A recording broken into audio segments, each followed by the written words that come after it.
Hey everybody, and welcome back to more Pokemon SoulSilver, and also, welcome to Violet Town, or Violet City, technically. This is a really cool city. It's the second largest city in the Johto region, oddly enough, and I like that you visit the second, or one of the largest cities in the game, pretty early on. I don't actually know if there's a Pokemon game where you visit the largest city, like, very early into the game. Like, we won't be visiting the largest city in Johto until, I think, the third gym. And yeah, so if you actually come in here, before I get off topic, if you have a Bellsprout, you can trade your Bellsprout for that guy's Onix. That will come in handy for the gym leader, which we'll be fighting actually in this episode. There's the gym right there. But we won't be attacking the gym yet. There is actually an area I want to go to first before we fight the gym leader. And part of this is because it's a good place to level up your Pokemon. And actually, I think you have to do Sprout Tower. I actually don't know. Can you do the gym before you do Sprout Tower? I don't know. It comes in handy. I've always just done it. I recommend doing it. You probably can leave it, but whatever. Just recommend doing it. This is the Pokemon school. You can just kind of learn things about Pokemon, join a club, and yeah, we can name it a group or for our club. And I actually don't remember what I named this club. It's been such a long time ago. Also, the music for this city is very good. Please just have a listen.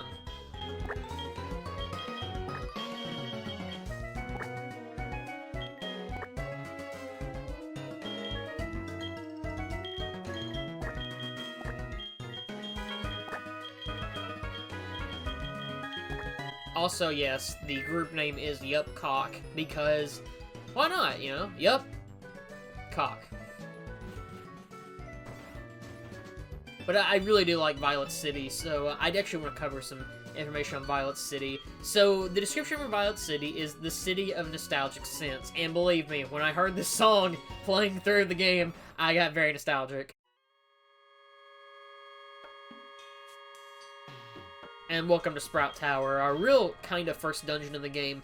There's a dungeon you can do before you actually come into this city, as we saw earlier, called the Dark Cave. I'm going to cover that later on in the game rather than now, because there's not really a point for us to go there yet, unless you want to catch like a Zubat or something, so you can feel free if you want to. But before I go into talk about Sprout Tower some more, I want to talk more about Violet City. So, one quick thing, I guess, technically, on Violet City. A really funny bit of trivia that I learned while doing research for this LP is that Violet City, in the French version, is called Mauville City. What makes that hilarious to me is that, I mean, maybe not hilarious, but makes it funny, is that in the Hoenn region games, which is Ruby, Sapphire, Emerald, Omega Ruby, and Alpha Sapphire, there is a city called Mauville City in those games, so it's pretty nice. They technically beat it by one generation, so it's just funny. I will get into talking about those remakes as well in this, but also, I hope you like Bellsprout, because this place is called Sprout Tower. You're going to see a lot of Bellsprouts here, so get prepared for that, so, yeah.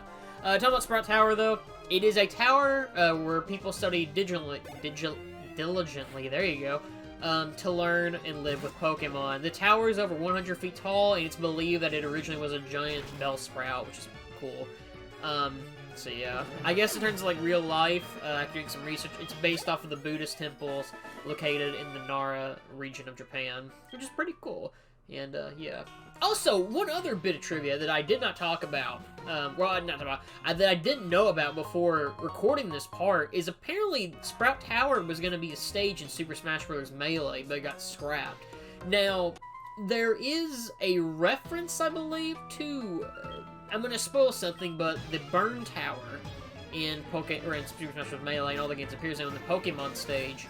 The Pokemon like stage is kind of, it's called Pokemon stage, whatever. And there's like a burning like structure, and I don't know if it's supposed to be like a camp, like the lookout, or if it's supposed to be the Burnt Tower. I've never known on that, but yeah. And regarding Pokemon you can catch here, which is one I do recommend. You can catch Rattata, which I don't recommend, because Rattata kind of sucks. But you can also catch a Ghastly. Now, Ghastly is a ghost poison type, and it's actually pretty good to get early in the game if you want one. Ghastly, if you were playing on your DS, as long as you're playing locally now. I sound like a parent saying that, but as long as you're playing locally and have a friend, you can evolve your Ghastly. Well, it'll evolve into a Haunter at a certain level, and then you can evolve your Haunter into a Gengar. Now, Gengar is really, really good, and I highly recommend using a Gengar.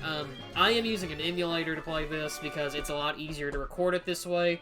but not a bad choice at all for like a Pokemon to use. Haunter's not bad either. Haunter's just, I want to evolve Haunter, and if I could evolve Haunter, I would 100% use a Gengar.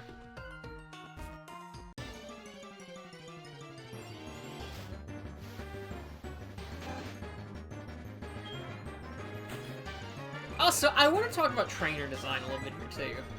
Kind of a random topic, but one thing I really do remember from playing Generation 2 as a kid is I thought Gold was so cool, like his design. He's like that cool, like, hip, like late 90s, early 2000s, you know, kid that you wanted to be, like, go on an adventure and be that, you know, hip sounds weird because it's more of an 80s thing, but you know what I'm trying to say. He was really cool looking, and I really liked it, and he held his Pokeball a certain way when he walked in, and they changed him for this, because they have to modernize him and stuff, but I still really like this trainer design a lot. It was my favorite for the longest time, until Black and White 1 came out, and there has not been a single Pokemon game that has as cool of a trainer design as Pokemon Black and White 1, boy and girl, I think. The best character designs.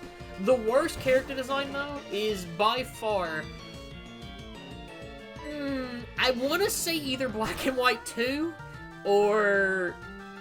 I really don't like the main character design for the guy in Sword and Shield. Now, Gloria, the girl, is great, but the guy trainer, I'm not crazy about it. Thank God you can customize clothes now.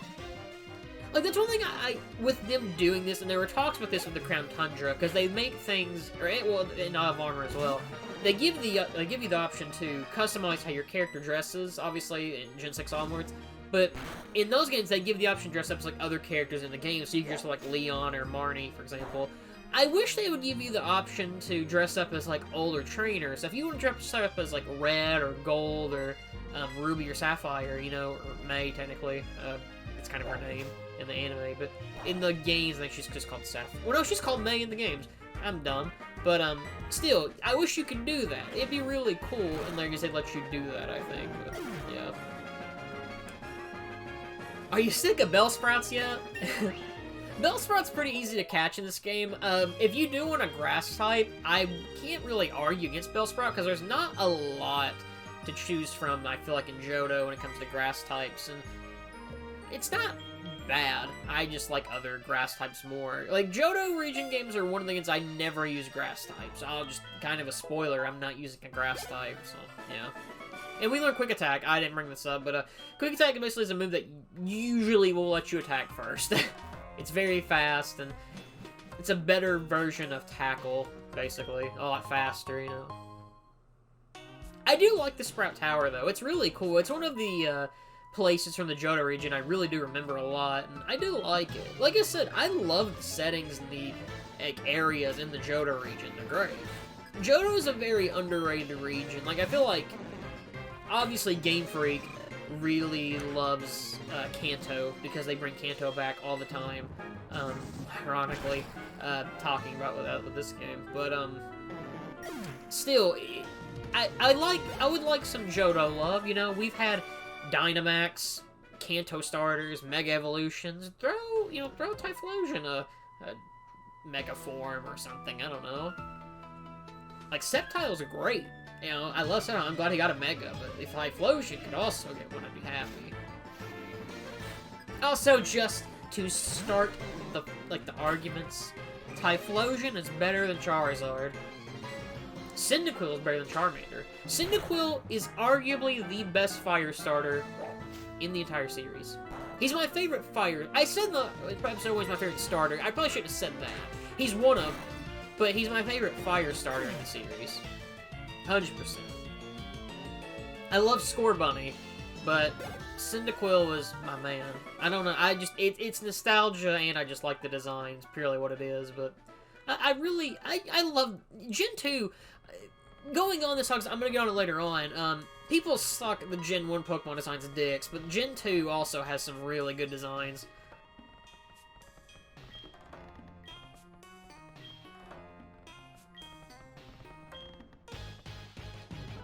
I love Silver's little, like, field theme. It's so good. And Silver's a dick. That's why I like him. He's kind of like... Silver was never, sort of, he was never really in the anime. He makes a cameo in the Raikou Legend of Thunder special, in the Japanese version, I should say, which I didn't know about, watching special growing up. I didn't learn that really until I started, like, really watching Pokemon stuff on YouTube, but he is in that. But he's, the closest character I can compare him to in the anime is he's kind of like Paul, in a way. I think they definitely took some parts of Silver and put him into Paul while making it. Can't prove that, but still. They're very similar. And this is Elder Lee. He's the master of the Sprout Tower. He's going to start out with two Bell Sprouts, level 7. They are Poison Grass, so we can destroy them with Cyndaquil. And they have the moves Vine Whip and Growth. Very easy to take down. Like I said, if you have a Chikorita, this place can be very difficult, so I really recommend getting a Pidgey or a Hoot Hoot. It'll really come in handy. And we just We just got to level 14. I don't know where that breach from. He's gonna send out a Hoot Hoot, so his Hoot Hoot is level 10, normal flying type. It has the moves Growl, Hypnosis, and Peck. I'm covering these because this is kind of like a small, like a little mini-boss, but still. It has Hypnosis, so the thing with that Hypnosis is that can be really annoying because as you're saying here, Hypnosis will put you to sleep. If you have something that can wake it up, I recommend it. I'm not really that worried about it because Cyndaquil is going to destroy this thing, but Sleep is a very annoying status move.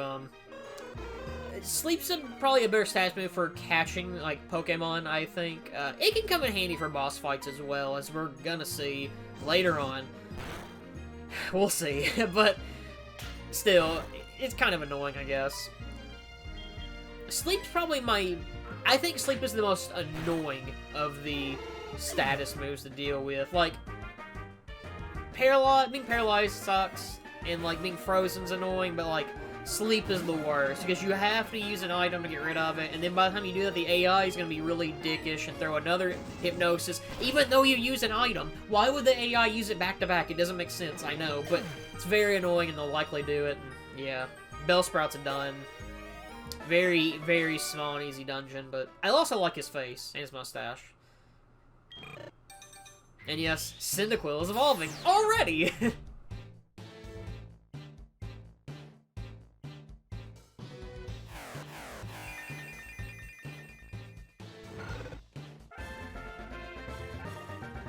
And we got Quilava, well, I almost said the final form, it's not the final form, the evolution of Cyndaquil.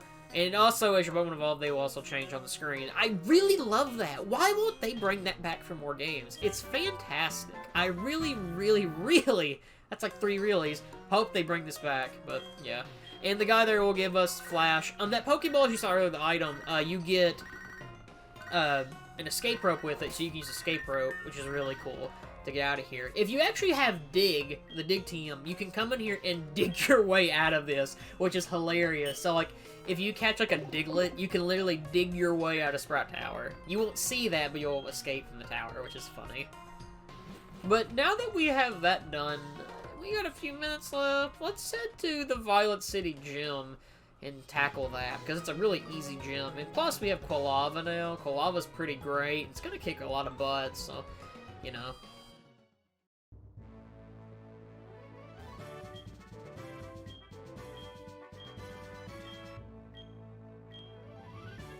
So you bring up here, Grass type, switch to Flying type. This is a Flying type gym. I'm really only going to cover one battle. You can completely skip the trainers in this gym if you want to, and go right to the gym leader. But I want to show one, because I want to give Quilava a good debut battle, and why not? But yeah, like you said, Grass types are weak against Flying type. This is a really big reason why I don't recommend picking Chikorita unless you want to do a hard mode of this game. I have seen runs that are Chikorita-only runs, and they're pretty insane how people do them. And they're just crazy. I don't know how people do those things, but I would eventually like to, like, do a run. Like, I eventually want to do a Nuzlocke run. Not a Heart Gold and SoulSilver. I feel like those are probably... Heart Gold and SoulSilver are definitely, I think, the hardest games in the series to do Nuzlocke runs on.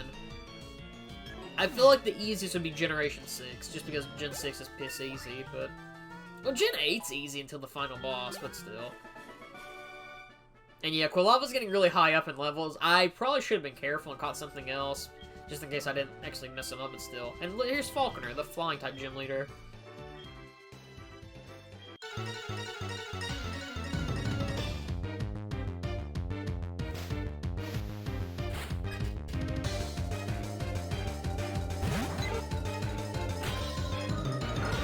I love this battle theme so much. It's so good. But Falkner is going to start out with level 9 Pidgey with the most tackle and stand attack. This thing is piss easy. We literally got it down to 1 HP. Falkner is kind of lame. I don't really like him as a gym leader. He's very, very easy to fight. If you pick Totodile or Cyndaquil. Very easy take out. I do, his battle in the anime is cool, though, because his arena is, like, up, it's a big skyscraper, kind of, and it's like an open arena up in the sky. It's very cool. I think in the anime he has a Pidgeot, so it's Charizard, if I remember correctly. But, he has Pidgeotto here. Pidgeotto is level 13 with moves Tackle, Gust, and Roost. Not very hard, but, oh, also we got a Burn on him, which is cool. Burn's a really good status ability, or status, very good effect if you can get it on a Pokemon. It basically just burns each turn, hurts them. This thing can be troublesome for your Chikorita if you pick it just because of Gust, and also with Roost, it can heal itself. So, it's kind of a thing, I guess, but this is a really easy fight. You know, I'm not gonna one-shot it like I did Brock and Fire Red, but look, we're already done. Falkner's kind of a bitch. And the sad thing is, like, we beat him with one Pokemon and didn't even get close to going to our yellow health. Falkner, you kinda suck. In fact, to make a pun, we kinda clipped this bird of his wings.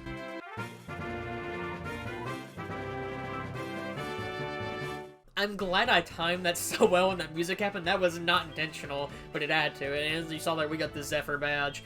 I really, I won't show them, unfortunately, for a long time. But the badge designs for Generation 2 are really cool. But we have Roost now. Like every Pokemon game, they'll give you a TM once you beat them. And he's going to recommend for us to go to Azalea Town, which is where we're going to be heading next. We won't be getting there for a couple more episodes, but it's also a really easy gym, so yeah. And I like talking to this guy because he really motivates. He makes you feel good when you win a gym, even though the gyms in this game aren't very difficult. But still, it's really nice, so yeah. So that's the end of the part. That was a very short episode. I forgot how short I edited that down. Got a lot done, though, with Sprout Tower, got our first gym badge. And in the next episode, Pokemon SoulSilver, we're going to be catching our first actual teammate. You can probably guess who it is purely just out of that. But if you don't know, check out our next episode. So, yeah. See you guys next time.